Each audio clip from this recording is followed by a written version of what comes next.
And a happy Tuesday to you. The Mariners are in Detroit to battle the Tigers in Games 3 today, Game 4 tomorrow in the American League Divisional Series. Today's game was delayed by a couple of hours due to rain. They finally got that game going. Logan Gilbert on the mound. And the good news for Mariner fans is that Josh Naylor made the trip, and they won't tell us if his wife actually had the baby or not. They're waiting for him to tell us that. That's why he didn't travel with the team back to Detroit after the game on Sunday. So, important thing, he's back. We'll have highlights of today's game tomorrow morning on Wake Up Wenatchee Valley. Logan Gilbert getting that start today against Detroit's Jack Flaherty. Probably another pitcher's duel happening in Detroit. Now, Game 4 is tomorrow. That'll be at 1:08 in the afternoon on FS1.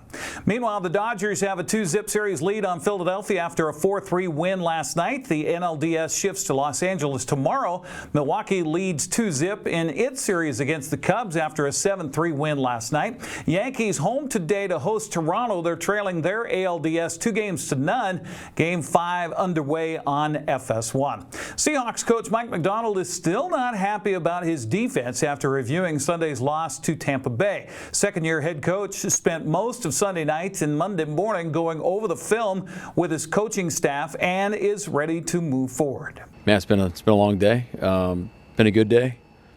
It's good to be with the guys. Good to watch the tape. You know, obviously we're not not pleased or disappointed in the outcome of the game. I thought the guys did play hard. We fought the last second. It's a good example of how the NFL works. You know, there's a lot of games where in our 2-year history where I felt like you play complementary football and defense is helping out offense and special teams, things like that. Some certain games come to mind. Yesterday was a game where our offense and special teams had to pick up our defense, and it came down to trying to get a stop towards the end or scoring late, and we weren't able to do either of those things. So, we scoured through the tape, made a lot of corrections, and guys are on board. Go through, not around, as we like to say around here. But what's important is we learn from it, and we go attack the heck out of this week, and we come back fresh on Wednesday and all eyes, straight ahead and get ready for Jacksonville.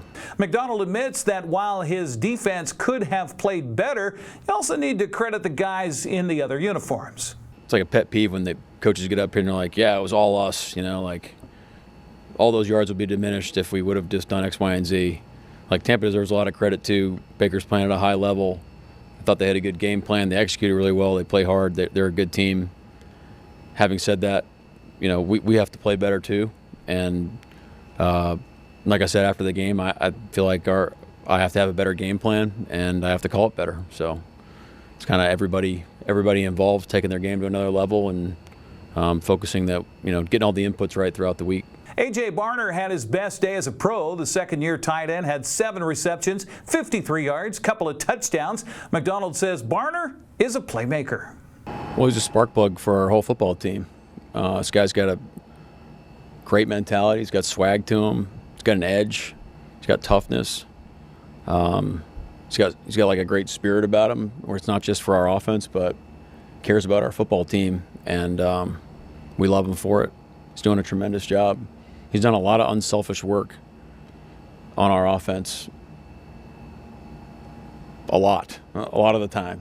In pass protection, run game, takes a lot of pride in all those things. And as we like to say, the ball finds energy, and when you do things right and do it consistently, you tend to get rewarded for that type of stuff, and I think that's what we're seeing with him. But when we find him the ball, good things have been happening. Jacksonville scored a touchdown in the closing seconds last night to beat Kansas City 31-28 to improve to 4-1. Jags and Seahawks kick off Sunday at 10 a.m. That will be on Fox. Big 9 gets a day off in prep girls soccer today, also in volleyball, as a matter of fact. While the 4A schools take a break, smaller schools will be busy. Cashmere's on the road at Wahluke, while Brewster's hosting Okanagan. Liberty Bell playing at Bridgeport. Chelan's at Tenasket. Oroville's hosting Lake Roosevelt. Manson plays at Pateros.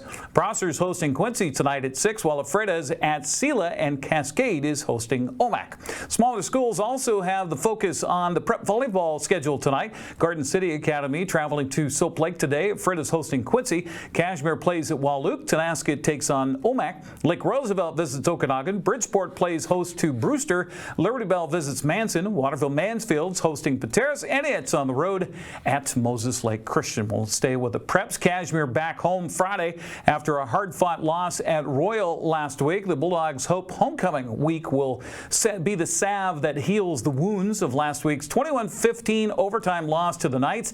Zilla comes calling, also sporting a 4-1 record. WIAA's RPI poll has the Leopards ranked 9th ahead of the 15th rated Bulldogs.